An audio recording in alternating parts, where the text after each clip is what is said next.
며칠 전에 그 청취자 강한중님께서 글을 올려주셨었는데요. 소상공인 자영업자들은 지금 죽을 맛입니다. 1시간 일찍 문 열고 있는데도 손님이 늘어나는 건 아니더라고요. 이렇게 지금 참 어려운 상황을 이야기해 주셨는데요.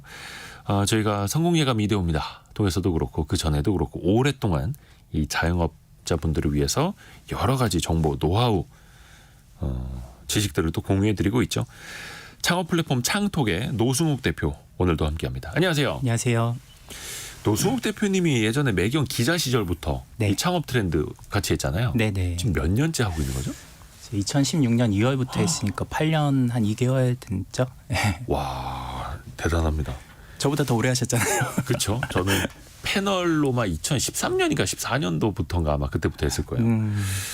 근데 이거 하시면서 네. 많은 분들한테 또 질문도 많이 들으시고 네. 또 좀 보람도 느끼고 하실 거 아니에요.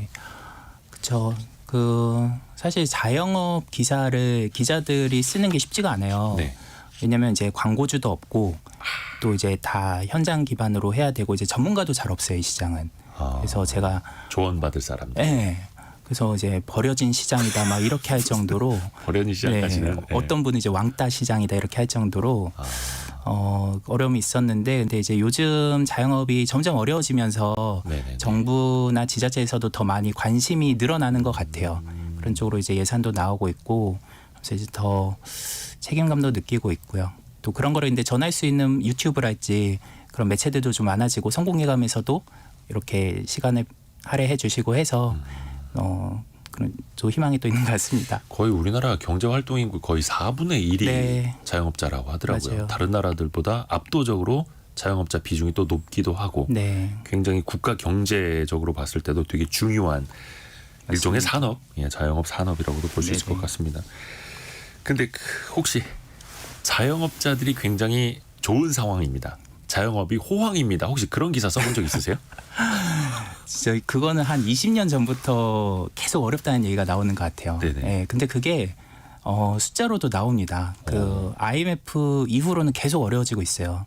왜냐하면 이제 온라인 쇼핑몰이 나오면서 이제 오프라인의 수요가 점점 이제 온라인으로 넘어가고 있고 네. 또 이제 포화도가 감소는 하고 있지만 생각보다 빠르게 감소는 하고 있지 않거든요. 그러니까 선진국으로 갈수록 자영업자 수는 줄어들기 마련이에요. 그거는 뭐 미국은 한 10% 그 취업자 수 대비 숫자가 안 되거든요. 일본도 그렇고. 근데 우리는 20%가 넘으니까. 그래서 이게 뭐 OECD 국가 중에 거의 밑에서 네 번째 수준으로 그 포화도가 높습니다. 그러니까 자영업하시는 분들 중에서도 또 경쟁이 또 치열할 수밖에 없는 거고. 네. 근데 늘 자영업 시장 어려웠다고 하는데 네. 어때요? 요즘이 더 어려운 거예요? 어때요? 뭐 한숨부터 시작해서 코로나 때보다도 더 어려운 것 같아요. 그렇게들 말씀을 하신다는 거죠, 현장에서. 네, 그때는 이제 코로나 때는 배달을 해야 된다 이런 어떤 정답이 그래도 좀 눈에 보이는 게 있었거든요. 배달로 뭔가 좀 활로가 뚫리니까. 네. 그리고 그때는 또 배달 수수료도 지금처럼 높지도 않았고. 근데 요즘은 이제 물가가 오르고 뭐 인건비 뭐 또 이제 경기가 어려우니까 또 소비자 지갑은 닫히고 있고 이러면서 더 대외 여건이 악화가 되고 있는 것 같고요. 이게 이제 숫자로도 나오는데 네.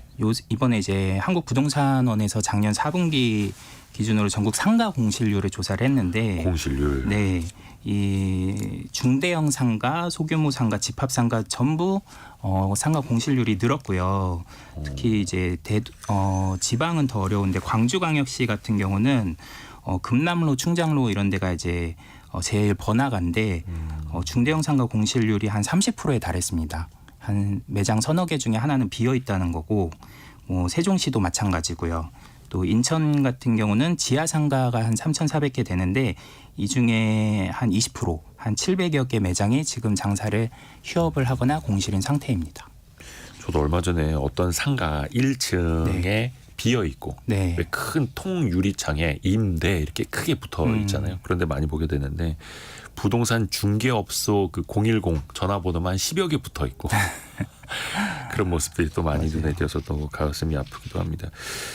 그 정부나 지자체도 이런 상황을 좀 타개하려고 좀 고민이 많을 거 아니에요? 네. 어떻게들 움직이고 있어요? 지자체들이 정말 이제 구도심 상권 살리기에 적극적인데요. 네.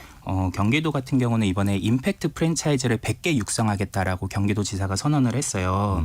그러니까 이제 프랜차이즈는 지금도 사실 많은데 네. 임팩트가 붙었습니다. 임팩트는 이제 좀 사회적 가치를 지향하는 소셜 프랜차이즈라는 좀 새로운 개념이긴 한데요. 네. 좀 뭐 취약계층을 고용한다든지 뭐 친환경 뭐 포장재를 쓴다든지 아니면 지역의 이제 식자재를 활용한다든지 이런 임팩트 프랜차이즈 설립자한테 7천만 원까지 지원을 하겠다.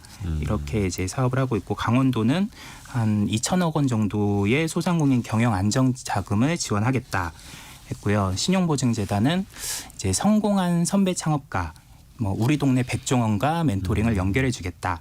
이런 좀 새로운 정책들이 나오고 있어서 이제 기존에 없던 좀 새로운 발상과 정책적 상상력이 필요하고 지금 발휘가 되고 있는 시기인 것 같습니다. 신용보증재단에서 그 선배 창업가랑 멘토링 연결해 주는 거는 창톡에서 하는 거랑 비슷한 거 아닙니까? 네, 그래서 네. 저희랑도 좀 논의를 하고 있는 부분이 그래요? 있습니다. 네. 강원도도 그렇고 경기도도 그렇고 경기도에선 최대 7천만 원까지 지급.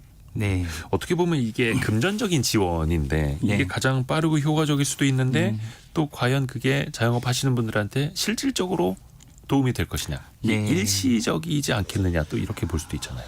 그렇죠. 그러니까 이게 참 필요악인데요. 예. 그러니까 이제 의료 산업으로 비유를 하면 이제 의료 산업이 발전하려면 이제 전문가들이나 이제 예산이 좀 뭐 이제 새로운 의료 기술을 개발하거나 연구하거나 이런 데도 좀 투입이 돼야 되는데 당장 너무 응급 환자들이 많은 거예요. 그러니까 응급실을 운영하는 데만 지금 예산을 투입해도 지금 모자랄 지경인 거죠.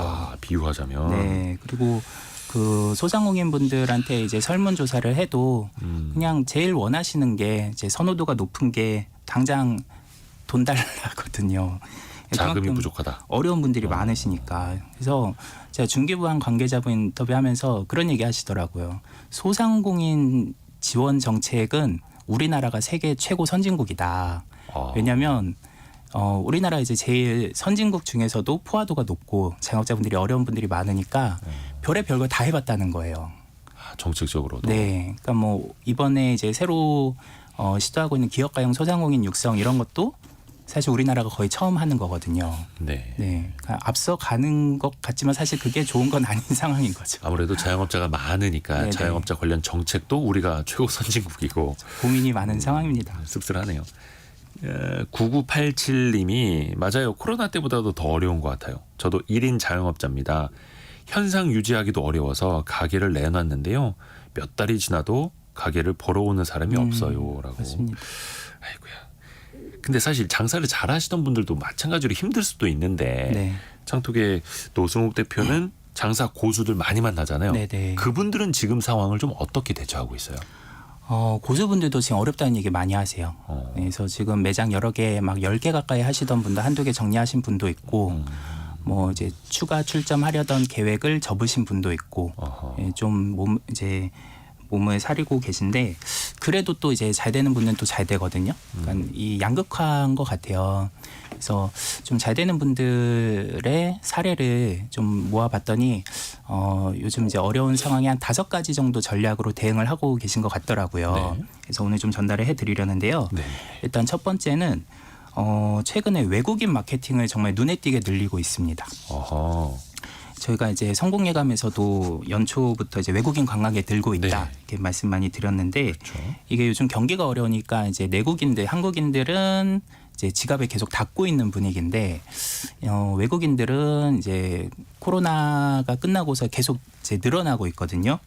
그러면서 이 사람들 이제 작정하고 돈 쓰려고 오는 사람들이잖아요. 그렇죠. 그래도 관광으로 오면. 네, 그래서 이분들을 타겟팅해서 이제 마케팅을 늘리고 있는데 지금이 딱 기회인 게 네. 지금 4월 말부터 5월 초까지 한 열흘간이 그 일본의 골든 위크 기간이에요. 그래서 지금 그 기간에 서울로 이제 항공 예약된 분들만 한 10만 명 정도가 된다고 하거든요. 예. 그러니까 이분들 타겟으로 뭐 일본어로 된 뭐 메뉴판을 만든다든지 뭐 한글로 된 거는 이제 잘 못 알아보면 이제 뭐 그림을 좀 많이 넣는다든지 그리고 5월 1일부터 5일까지가 또 중국의 노동절 연휴거든요. 그래서 이제 외국인들을 타겟으로 이제는 이 마케팅을 대행해주는 업체도 생겨났어요. 마케팅 대행이요? 네, 그러니까 그 중국인들이 그 한국에 올 때 맛집을 다들 검색할 거 아니에요. 그렇죠. 요즘 다 소셜 네트워크로 검색하고 오죠. 그죠. 근데 이제 중국판 인스타그램 샤오홍슈라고 있대요. 네. 예, 여기에 서 이제 검색을 많이 하니까 이제 지금 한국에 있는 중국인 유학생들을 보내서 거기서 이제 먹어보고 이제 사진 같은 거를 이제 올리게 하면은 샤오홍슈에 뭐 그런 좀 비용을 받고서 뭐 해주는 업체도 성업을 하고 있고요.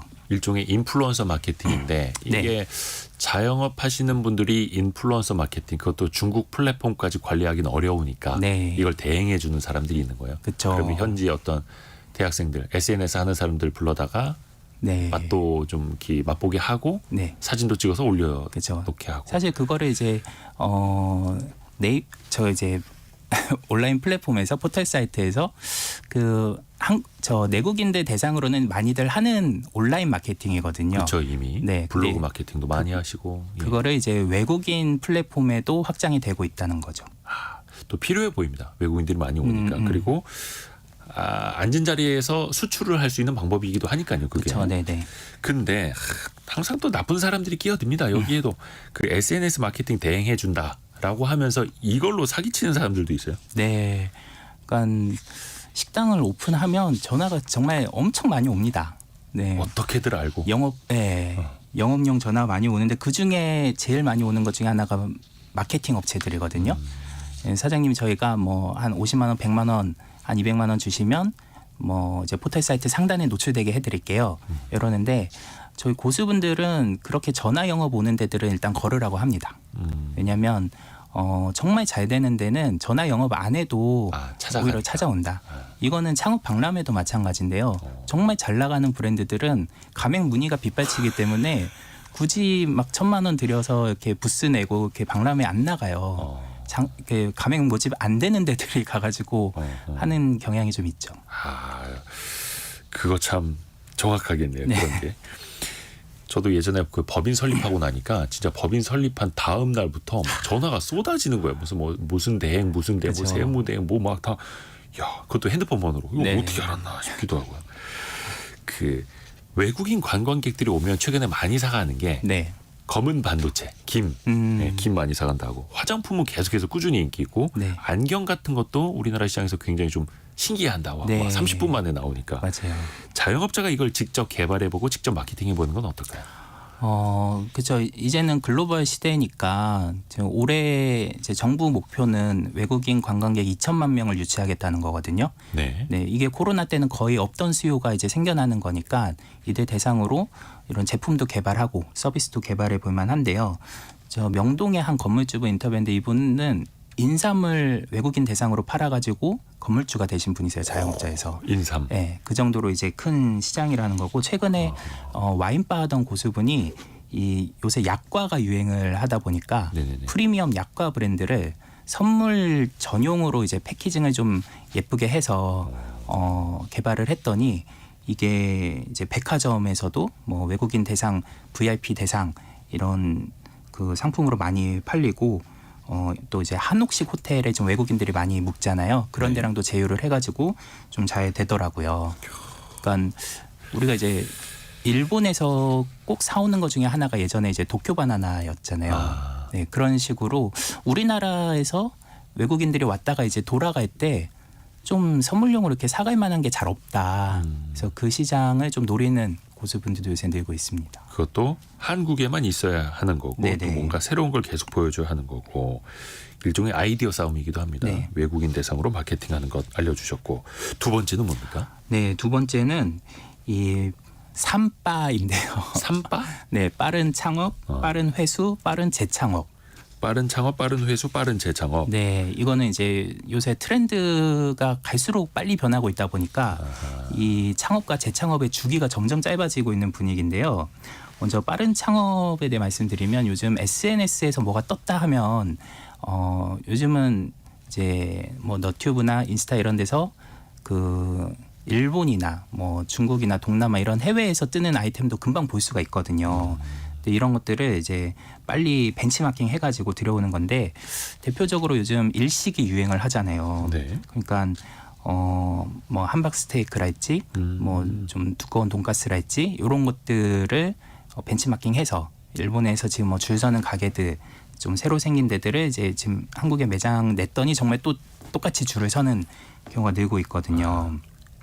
근데 이제 일식은 특히 좀 트렌드가 빨리 변합니다. 아 그래요. 네, 그러니까 그 안에서도 카테고리가 좀 다양하잖아요. 네. 뭐 라멘, 우동, 뭐 초밥 이런 것들이 좀 돌아가면서 또 유행하는 경향도 있고 또 이제 주점이나 뭐 이제 선술집 또 디저트 이런 것들은 그 중에서 또 트렌드 변화가 빨라서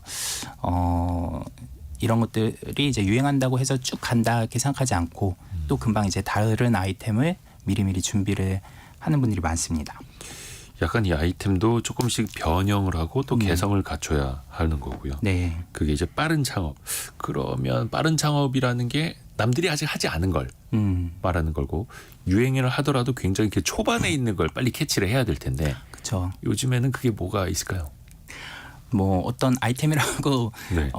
저는 이제 좀 들은 것들이 있지만 이런 거 네. 이제 또 영업 비밀이기 때문에 원리만 좀 공유를 드리면 무슨 아이템이다 네. 이게 지금 유행의 초입이다라고 말씀해 주시기는 좀 부담이 되고 그렇죠. 네. 그러니까 이 빠른 창업이 참 중요한 게 그 예전에 저가 주스 프랜차이즈가 엄청 떴잖아요. 그렇죠. 엄청 많아졌죠. 네, 그때 그 프랜차이즈 대표가 그런 얘기를 했어요.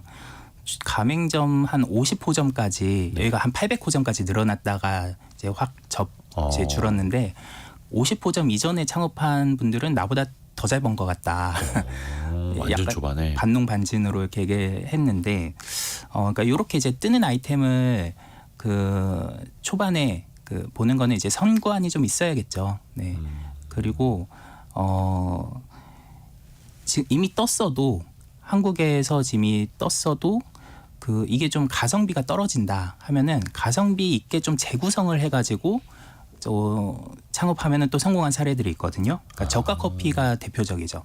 커피가 처음 나왔을 때는 원래 한 잔에 4,000원, 5,000원 이상이었잖아요.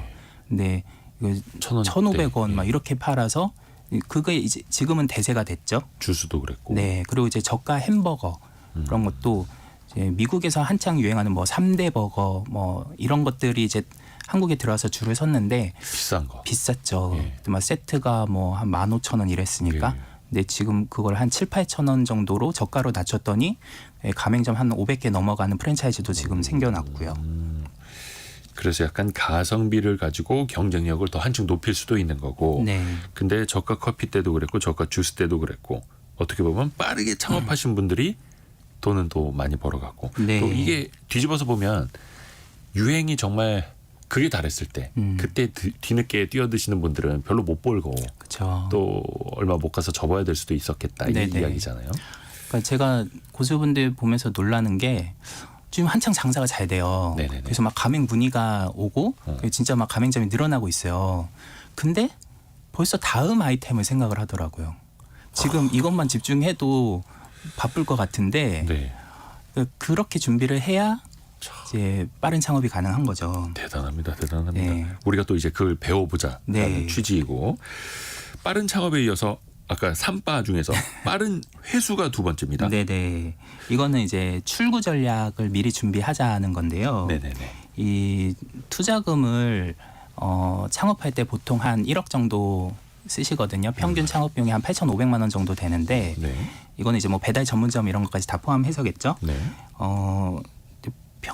고수분들은 보통 1년 안에 회수를 하는 경우가 많아요. 근데 1년 만에 투자금을 100% 회수한다고요? 네. 그러니까 진짜 연 투자 수익률이면 한 100% 되는 건데 이게 이제 빠르면은 3개월에서 6개월 심지어 한 달 만에 투자금을 회수하는 분들도 있어요. 어딥니까 거기?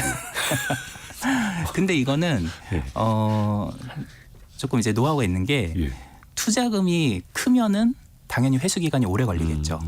그러니까 가성비로 소자본으로 창업을 하는 게 일단 중요하고요. 네. 그러면서도 좀 줄 서는 가게를 만드는 노하우가 필요한 거죠. 그러니까 대전의 한 장사 고수는 그 한 매장에 50평 정도 되는 대형 매장인데 네. 인테리어 비용이 한 6천만 원 정도밖에 안 들었대요. 50평이 넘는 대형 매장이요? 네. 그러니까 보통 인테리어가 뭐 평당 뭐 100, 150, 200 뭐 이렇게 하잖아요. 네. 그러면은 그것만 해도 한 1억이 넘을 텐데 이분은 이 비용을 적게 들이면서도 이제 인테리어 효과를 극대화하는 그런 방안을 찾은 거죠. 예를 들면 뭐 이제 조명을 좀 잘 활용을 한다든지 아니면은 이 종이로 된 등 같은 거를 이제 많이 달아가지고 네. 좀 부피는 큰데 이제 자재는 많이 들어가지 않는 걸 한다든지 그리고 요즘 이 가맹점주 분들이 이제 소자본 창업을 많이 찾으니까 네. 이 간판도 비용이 막 많이 들어가면 1,000만 원 이상 들어가거든요.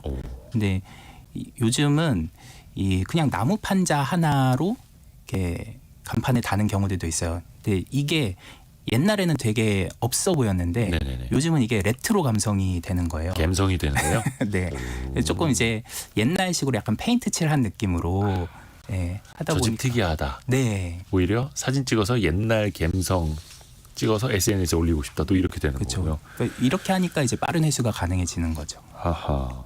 그리고 그 대한상공회의소가 프랜차이즈 실태 조사한 내용을 보면요. 네, 가맹점 창업 비용이 평균 1억 6천만 원이었다고 합니다. 물론 이건 이제 프랜차이즈입니다. 프랜차이즈는 더 비싸죠. 투자비 회수 기간도 평균 3.6년, 3년 반 가까이 걸렸다는 거예요. 네네. 그러면은 일단은 빠른 회수 자체를 좀 목표로 삼는다면은 네. 프랜차이즈는 그 쉽지가 않은 거예요, 더. 저 근데 사실 회수 자체가 쉽지가 않습니다. 아, 그죠. 뭐 무슨 네. 일이든, 네. 무슨 사업이든. 그 프랜차이즈가 아니더라도 네. 그거는 이제 정말 케바케인데요. 그 사안에 따라 다른데 그 프랜차이즈는 일단 같은 매출이 나와도 본사에서 떼가는 게 많으니까 이익률은 좀 낮죠. 대신에 이제 본인이 그런 브랜드를 그 만들 수 있는 역량이 좀 부족한 분들은 또 이제 그런 매뉴얼대로 하는 거를 선호하는 분들은 그런 걸 선택하는 것도 한 방법일 수는 네. 있는데요. 이제 그래서 그건 뭐 프랜차이즈가 좋다 나쁘다 이렇게 말씀할 수는 없는 것 같아요. 근데 이제 그때 좀 뜰만한 프랜차이즈를 잘 고르는 게 중요한데 그거를 이제 잘 골랐다가도 금방 이게 또 유행이 바뀔 거다라는 거를 미리 대비를 해야 된다는 거죠. 그러니까 한창 그 잘 나갔던 대박 주점 프랜차이즈가 네. 당시에는 거의 전국의 모든 매장에 월 순이익이 2천만 원씩 남았다고 해요. 월 순이익이. 네네. 그러니까 정말 잘 됐는데 예. 여기도 이제 요즘은 좀 뜸하고 근데 이거는 이제 창업 비용이 그만큼 또 비쌌거든요. 예. 한 2억 이상 됐어요. 그러다 보니까 그 이제 회수 기간도 한 1년 이상 걸렸죠. 그래서 일단은 좀 크게 시작하는 것보다는 네. 예, 작게 빠르게 음, 그게 또 지금의 트렌드라는 맞습니다. 거고 아까 3바 중에서 빠른 창업, 네. 빠른 회수, 다음이 빠른 재창업인데 네. 야, 창업 그리고 회수도 어려운데 재창업 네. 더 쉽지 않을 것 같은데 이거 일단 어떤 의미인지부터 좀 설명 부탁드립니다. 네. 이 장사 고수분들은 20년 동안 브랜드를 한 20개 하신 분도 계세요. 매년 바꿔다는 뜻이에요? 그렇죠. 네. 그러니까 계속 이것저것 시도를 해본 거고, 그게 잘 돼서요, 아니면 망해서요? 뭐 둘 다 있겠죠. 네. 예, 잘 돼서 그 자본으로 이제 또 재투자를 한 경우도 있고, 또 안 되면 또 빨리 접고, 또 이제 재창업을 하고 하는데 그 어떤 분들은 이제 창업 중독이다 할 정도로 그런 걸 즐기는 분들이 계세요. 근데 이제 어르신들이 봤을 때는 뭐 하나 진드 감지 못하고 네. 왜 자꾸 저렇게 그냥 이리 뛰고 저리 뛰고 하느냐 또 이렇게 네. 말씀하실 수도 있는데. 근데 그것도 저는 한 전략이라고 보는 게 네. 우리나라 자영업 시장은 정말 트렌드가 빨리 변하거든요. 미국, 일본은 좀 오래된 가게를 더 선호하는 경향이 있어요. 네. 그게 좀 어느 정도 검증이 됐다 하는데 우리는 오히려 이제 그 새로 생긴 가게를 더 선호하는 경향도 있고 또 뭐 새로운 유행이 계속 생기니까 그러니까 소비자 경향 자체가 그러하니 네. 창업 시장도 또 따라갈 수밖에 없는 거고요. 그렇죠. 그래서 참 우리나라는 100년 가게가 나오기가 쉽지 않은 상황이다 싶은 게 일단 소비자들도 그런 거를 좀 더 좀 새로 생긴 가게를 선호하는 경향이 있어서 네. 근데 그러다 보니까 이제 다음에 어떤 아이템이 뜰 거다 이런 거를 미리 대비하고 이제 재창업을 미리 준비하는 게 중요한데 미리. 네 그러려면 이게 어느 게 뜬다 해서 그때부터 준비하면 좀 늦어요. 그러니까 그 인력이나 상가나 메뉴나 이런 것들을 미리 준비를 해야 되는 거죠. 하나에 집중을 하고 쭉 이걸로 내가 성공해야지 하는 게 아니라 네. 계속해서 레이더를 돌리는 거예요. 그러니까 어차피 이게 지금 유행이더라도 오래가지 못한다라는 거를 경험적으로 알고 있기 때문에 그러면 다음에 뭐가 유행한다면 이런 인력과 상가를 투입을 해서 여기서 창업을 해야겠다라는 후보지들을 이제 많이 준비를 해놓는데 그래서 어떤 분은 이제 창업하고서 한 6개월 만에 다음 아이템을 또 준비하는 분도 있고 지금 이미 뭐 한 5개, 10개 브랜드를 미리 이제 그 사업 계획서를 써놓고 이 중에 이제 어느 게 좀 무르익었다 싶으면 그거를 이제 꺼내서 창업을 하는 분들도 있고요. 근데 다점포 하는 분들의 특히 좀 이런 경향이 있는데 그 예전에 제가 그 프랜차이즈별로 다점포 그러니까 2개 이상 운영하는 점주분들의 비율을 이제 매년 지금 제가 10년째 조사를 하고 있거든요. 네. 근데 정말 재밌게도 그 베트남 한 5, 6년 전쯤에 베트남 쌀국수가 한창 유행했을 때 네. 그런 프랜차이즈 가맹 점주의 40% 정도가 그 브랜드를 2개 이상 운영을 했어요. 네네네.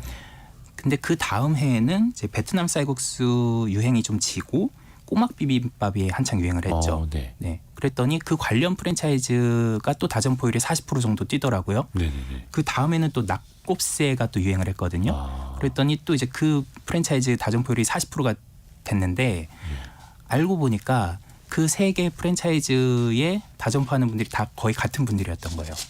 그러니까 같은 자리에서 계속 간판만 갈아 끼면서 새로운 아이템으로 이제 갈아탔던 거죠. 그러니까 선수들, 네, 창업 선수들. 근데 그게 미리미리 준비가 돼 있다는 거예요. 그렇죠. 그러니까 계속 시장 조사를 하고 또 그거에 맞는 인력 풀을 준비를 해 놓는 거죠. 그분들은 그냥 한 자리에서 내가 장사한다라는 생각이 아니라 네. 사업한다는 생각부터 갖고 있는 거네요. 그렇죠. 그러니까 그분들은 매장에 안 계세요. 예, 거의 오토로 이제 운영을 하고. 근데 이런 게 당시에는 지금보다는 더 수월했던 게 인건비가 좀 적었으니까 오토 매장은 예, 점장이 자기 대신에 투입이 돼야 되니까 좀 인건비가 한 300에서 500 정도 더 들거든요. 네. 근데 또 가게 하나만으로 같은 아이템으로 기본적으로 3년, 5년, 10년 생각하시는 분들이 그런 창업의 고수들, 선수들하고 또 이제 맞서 싸워야 되는 거고 경쟁해야 되는 거고. 네. 근데 정글입니다. 이거를 처음 들어보시는 분들은 빠른 재창업, 뭐 말은 좋지. 네. 그걸로 돈 번 사람들은 좋겠다고 하는데 매번 자리 알아봐야 되고 또 계약해야 되고 네. 인테리어 새로 해야 되고 세금 또 들어가고 이게 2중, 3중, 4중 비용 드는 거 아니냐 또 이렇게 생각하실 수 있을 것 같은데요. 네. 그러니까 이것도 이제 여러 전략 중에 하나고 네. 이거를 하는 분들이라고 또 다 성공하는 건 아니고요. 그래서 특히 요즘은 이제 인건비가 많이 올라서 이 다점포 전략이 쉽지가 않아졌다. 네. 그래서 다점포율이 저도 이제 10년째 조사하고 있지만 올해 제일 좀 줄었거든요. 근데 이제 그 안에서도 이제 옥석이 가려지는 거고, 그래서 사실 다점포를 해서 잘 되는 분도 있고 안 되는 분도 있고 하나만 이제 쭉 해가지고 또 잘 되는 분도 있고 안 되는 분도 있는데 미리 이제 어떤 전략적 대안이 있는가. 그래서 이런 그 대외 여건이 이제 바뀌는 상황에서 이제 미리 준비를 이제 잘 하고 있는가 이런 게 중요할 것 같습니다. 그것도 미리미리 준비를 해놔야 된다. 네네. 대단합니다. 그리고 아까 5개 소개를 네. 해주신다고 했는데 외국인 마케팅 그리고 네. 빠른 창업과 회수 이야기를 들어봤고 네. 세 번째는 뭡니까? 세 번째는 요즘 식자재 물가가 많이 높다 보니까 이 식자재 원가가 낮은 아이템으로 많이 변경을 하고 있습니다. 원가율을 낮춰라. 네. 그래서 장사 고수들이 이제 선호하는 업종이 고깃집 그리고 샤브샤브 그리고 요즘 함박 스테이크도 일본에서 좀 유행이 넘어와가지고 이런 게 좀 원가율이 낮은 업종이라고 하더라고요. 그러면서도 단가는 보통 한 1만 원대 중반 이상으로 형성이 돼 있어가지고 이제 매출 대비 원가율이 이제 더 낮아지는 거죠. 그러니까 저가 가성비 상품으로. 근데 네. 원가는 또 더 낮춰야 되는 거죠. 그렇죠. 그리고 이제 이거를 좀 낮추기가 어려우면, 그러니까 갈아타기가 어려우면 이제 좀 인건비를 줄이기 위해서 셀프 바를 운영을 한다든지 아니면 요즘은 반찬값을 받는 식당도 좀 생겼더라고요. 원체 또 이제 식재료 물가가 높다 보니까. 네네. 근데 이렇게 원가율 낮은 업종은 오히려 경쟁이 더 치열할 것 같은데요. 또 누구나 진입할 수 있을 것 같고. 그렇죠. 근데 여기서 이제 경쟁 강도랑 트렌드를 봐야 되는데요. 네. 그러니까 예를 들어 샤브샤브 같은 경우는 좀 최근에 더 좀 인기가 높아지는 것 같아요. 이제 웰빙 트렌드도 있고 또 좀 여성들이 선호하는 그 메뉴거든요. 네. 네, 야채도 많이 들어가고. 네네. 그러면서 좀 요새 많이 늘어나고 있고요. 네. 근데 이러면 이것도 이제 빠른 진입이 중요한 거죠. 이게 좀 유행한다 해가지고 들어가면은 또 포화돼 있으니까. 그래서 장사 고수분들은 사실 제가 방송에서 이런 얘기 하는 거 되게 싫어하세요. 왜요? 이거 듣고서 또 따라한다고. 창톡의 노승욱 대표가 우리가 하려는 거 내가 지금 네. 6개월 뒤에 하려고 하는 거 지금 다 이제 막 방송 나가서 얘기하고 다닌다고. 네. 그래서 저도 제가 이렇게 말씀드린다고 그대로 따라하시면 안 되고. 그렇죠. 또 거기에 저마다의 전략이 있어야 되고. 그렇죠. 그러니까 원리를 이제 습득해서 응용을 하셔야죠. 그 상권과 그 자기 상황에 맞게. 그렇죠. 그게 네. 중요하죠. 근데 어떤 이제 PC방이 그 이제 인터넷에서 좀 화제가 된 건데 네. 이 근처에 PC방 또 들어오면 나 가격 500원으로 내릴 거다. 같이 죽어보자. 이렇게 미리 현수막을 선전포고하는 붙였더라고요. 거예요? 네. 대박이네요. 참 이게 우리는 너무 포화도가 높다 보니까 슬픈 단상이었던 것 같습니다. 지금은 뭐 시간당 1,000원이지만 네. 주변에 PC방 하나 들어오면 나는 500원으로 낮출 겁니다라고 네네. 써놓고 경쟁자가 못 들어오게. 네. 그게 물론 이제 대기업이 하면 이제 공정 경쟁 문제가 좀 있겠습니다만 네. 자영업 하시는 분들은 당장이 중요하니까요. 또 하나 장사 고수들의 대응 전략 네 번째는 뭡니까? 네, 네 번째는 메뉴명을 좀 차별화하는 건데요. 메뉴 이름이요. 네. 이거는 이제 그 빅데이터 업체에서 제가 들은 건데 네네. 이 빅데이터 업체들은 요즘 어떤 게 트렌드인지를 보기 위해서 이제 영수증에 그 찍힌 메뉴들을 계속 그 통계를 내거든요. 근데 예를 들면 삼겹살 같은 경우 전에는 그냥 삼겹살이었다면 요즘은 뭐 미나리 삼겹살, 듀록 삼겹살 뭐 이런 식으로 앞에 뭐가 자꾸 붙는다는 거예요. 근데 이렇게 뭐냐 앞에만 붙으면 그나마 다행이고 아예 이제 이게 무슨 메뉴지 모를 정도로 좀 새로운 메뉴명을 다는 경우도 있대요. 예를 들면 화개살이 뭔지 아세요? 예? 화개살. 화개살? 네. 글쎄요. 딱 보면 잘 모르겠잖아요. 네네네. 예, 이게 무슨 닭다리살을 의미하는 거라 하더라고요. 네, 이런 것들이 예전에는 닭다리살로 붙였는데 그냥 닭다리. 예. 네, 조금 있어 보이게 의도적으로 좀 낯설게 하기를 하는 거죠. 의도적으로. 네. 거기다 뭐 몇백 원 뭐 아니면 1,000원 조금 더 비싸게 또 받을 수도 있는 거고. 그렇죠. 네. 이렇게 차별화를 하는 것도 효과가 있더라. 그래서 빅데이터 업체들이 요즘 아주 고생이 많다고 합니다. 이제 새로운 메뉴명 이제 공부하고 막 검색해가지고 또 그 거의 이거를 이제 데이터 라벨링이라고 하는데 네. 뭐 이제 인형 눈깔 붙이기 같은 수작업이라고 하거든요. 예, 그 정도로 이제 외식업계에서 메뉴명을 좀 새롭게 다는 게 늘어나고 있다고 합니다. 그만큼 또 자영업 하시는 분들도 차별화하려고 하는 거고요. 그렇죠. 치열합니다. 치열합니다. 네네. 근데 중요한 거는 아까 뭐 미나리 삼겹살도 그렇고 뭐 녹차 먹인 돼지 뭐 여러 가지 있지 않습니까? 네네. 근데 결국은 맛이 있어야 되고 한번 처음에 저거 신기한 메뉴네 맛본 사람들이 계속해서 다시 찾아오는 게 더 중요한 거잖아요. 그렇죠. 그러니까 메뉴명이 어떤 근본적인 대책이 될 수는 없고요. 네. 하지만 이제 어떤 마케팅 전략의 일환일 수 있는 거죠. 그 예전에 한창 또 유행했던 게 뭐 녹차 삼겹살, 또 와인 삼겹살 이런 것도 유행했는데 금방 또 이제 트렌드가 바뀌거든요. 이 튜닝의 끝은 순정이라고. 그래서 또 이제 삼겹살 같은 이제 고기는 대부분 식당에서 그 자체적으로 막 돼지를 키워가지고 하지는 않잖아요. 다 이제 가져오니까 수급하니까. 도매 업체에서 사오니까 네. 고기는 다 옆 가게랑도 결국 같을 수 있거든요. 그러니까 고기 외적인 뭐 서비스랄지 또는 뭐 인테리어 이런 걸로 또 차별화를 하는 노력도 같이 돼야겠죠. 그래서 메뉴 이름부터 차별화하는 것도 네네. 하나의 전략이다라는 거고요. 아예 그 기발한 이름을 짓는 거 있잖아요. 기상천외하게 저게 먹는 거야라고 생각이 안 들 정도로. 네. 요즘에는 그 예능도 나는 솔로 유행하니까 스님들이 이제 나는 절로 이런 프로그램 또 만드셨던데. 네.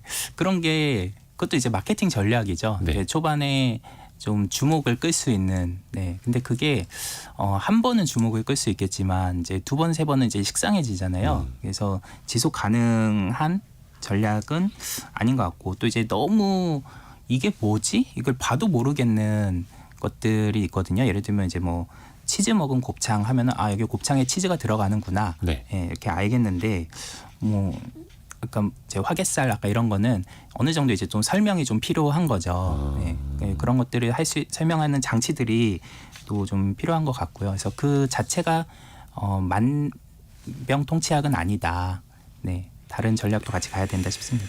장사 고수들의 지금 자영업 위기를 타개하는 전략 들어보고 있는데요. 첫 번째가 외국인 마케팅, 두 번째가 빠른 창업과 빠른 회수, 세 번째가 원가율을 낮춰라. 네. 그리고 네 번째가 메뉴 이름부터 차별화하라. 다섯 번째 뭡니까? 다섯 번째는 철저한 데이터 분석인데요. 네. 요즘 이 외식업계도 디지털 전환이 되고 있습니다.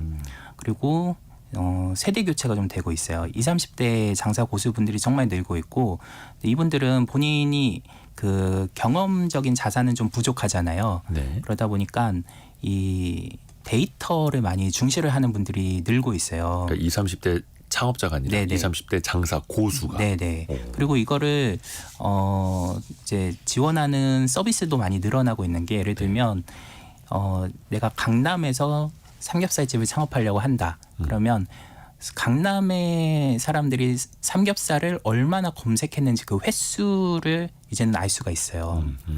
그러면 강남의 삼겹살 키워드 검색량이 뭐 예를 들어 10만 건이다. 근데 이제 신도림 쪽은 뭐 4만 건이다. 그러면 같은 창업 비용이라면 10만 건으로 검색량이 많은 상권에서 창업하는 게 유리하겠죠. 아하. 근데 그것만 봐서는 안 되고 또 그 가게 안에 삼겹살집이 그럼 몇 개가 있는지 경쟁 강도를 또 봐야겠죠. 네. 네, 그래서 이런 함수들을 이제 몇 가지를 조합을 하면 아 여기가 이 삼겹살에 대한 수요는 많은데 공급이 좀 부족하니까 지금 여기서 창업을 하면 이제 부족한 수요를 우리가 채울 수 있겠다. 그리고 이런 건 이제 메뉴명으로 한 거고 예를 들면 이제 룸 식당을 또 검색하는 게 좀 있는지. 네. 네. 그러면은 아 여기는 뭐 접대랄지 뭐 단체 손님이 많으니까 이제 룸을 찾는구나. 그러면 인테리어를 할 때 룸 공간을 좀 만들면은 또 이거 찾아오는 사람들이 있겠다. 아하. 이런 식으로 네, 접근을 하더라고요. 외국인 마케팅, 빠른 창업과 회수, 낮은 원가의 메뉴, 메뉴 이름의 차별화, 그리고 철저한 데이터 분석까지. 네.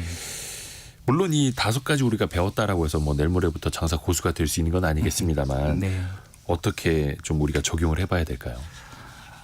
네. 참 이게 전에도 이제 계속 있던 전략도 있고 또 요즘 환경에 맞게 또 장사 고수들이 이제 새로 개발하는 전략도 좀 네. 있고요. 그러니까 예를 들어 외국인 마케팅은 요즘 이 이제 정말 피크라고 할 정도로 계속 각광받고 있는 전략이고 데이터 분석도 갈수록 중요해지고 있고요.